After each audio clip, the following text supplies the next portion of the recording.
Dr. Marcia of Move with Marcia, and let's answer the question, how do I choose a yoga class? So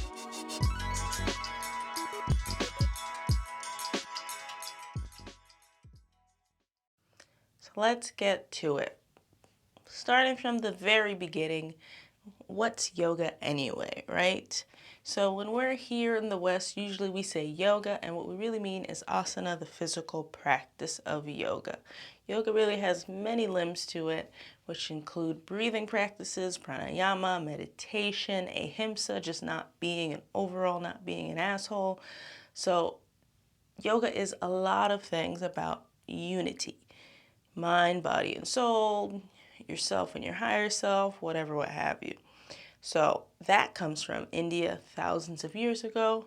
Also, there's some stories about yoga originating from Egypt as well. I just personally don't know much about it. So acknowledge that first. That's what yoga is and that's what it means. So at its root, it's truly an accessible practice for anybody. And there's no standard look or feel to it. So you don't have to be skinny, white, and vegan to do yoga. That's not what yoga is about. That's not where yoga came from. So get that part first. Cool. Now, how do you choose the right class for you in terms of the physical practice of yoga? Well, figure out what your goals are. Do you want to sweat? You want to have some kind of cardio? Do you just want to relax and unwind? Do you want to do more meditative things? Do you want to do more breathing things? Do you want to move slow? Do you want to move fast? That's when you get into choosing the right class. So, real quickly, I'll just run through them. If you really want like an in-depth, how do I use props? How to make my own props? How do I choose a class? How do I work through poses? What should I need to know? Please check out the link below for my workshop, Yoga for Strength Athletes, and that's like a one-on-one crash course, and it has a little practice at the end. But anyways, real quick, there's different types of classes. You'll find vinyasa, most common classes, and that might be hot yoga or not hot yoga. That might be beginner friendly or not. It might be gentle, slow flow, or it might be fast paced. These are questions you will have to ask. And if anyone makes you feel silly for asking questions, move on. They're not for you. So that's usually the vinyasa. There's up and down, standing and seated postures. Every breath is a movement, and you're kind of flowing. That's why people love to call it flow. Then you have yin, which is mostly on the mat, and usually that is slower, but not necessarily less intense. It depends on who's doing it.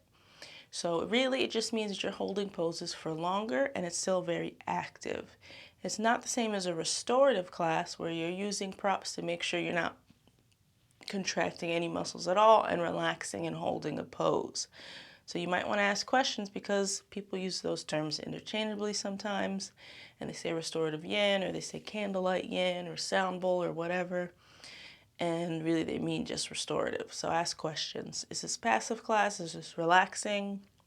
Will I be working hard? And then in terms of sensory things, that might be an amazing experience for you, or it really might not. It might give you a migraine. So you will want to ask when it comes to restorative and yin classes, is there going to be sound bowls? Is there going to be candles, scents, incense, light changes? If you need to know, you need to know. Ask. It's not a problem. Obviously, we're assuming that you're still going to an in-person yoga studio, and these are factors that you have to worry about when you're at home. Obviously, you'll control those things.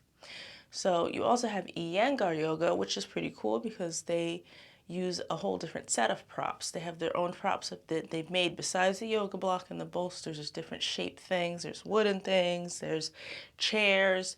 There's straps connected to the wall. It's a whole setup. So if you're practicing in a studio, they'll walk you through how to use it and how to use all those props to get in and out of the different positions and how they do the poses with the props. If you're doing it at home, I would hope that they'll walk you through how to do things without buying all that stuff. Personally, I haven't done Iyengar at home, so I don't know how that works out. If you have, feel free to comment below and share your experience. I'd like to know.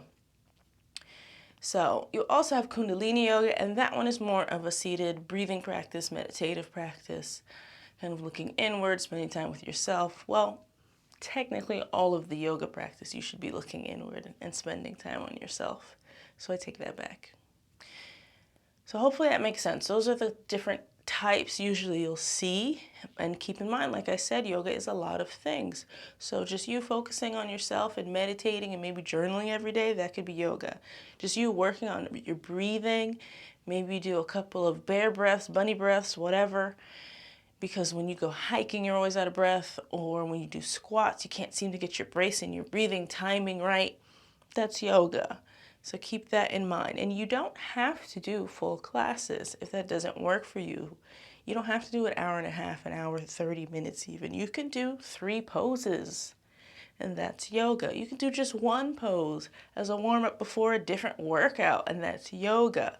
So really expand your mind in terms of what it means, but in terms of answering the question, if you're looking for a class, how do you pick a class? Those are some guidelines into the different types of classes there are. So hopefully that clears that up. If you have any other questions or comments, feel free to drop them below. Check out the link for that workshop I mentioned, and I'll catch you on the next upload next Saturday. Later.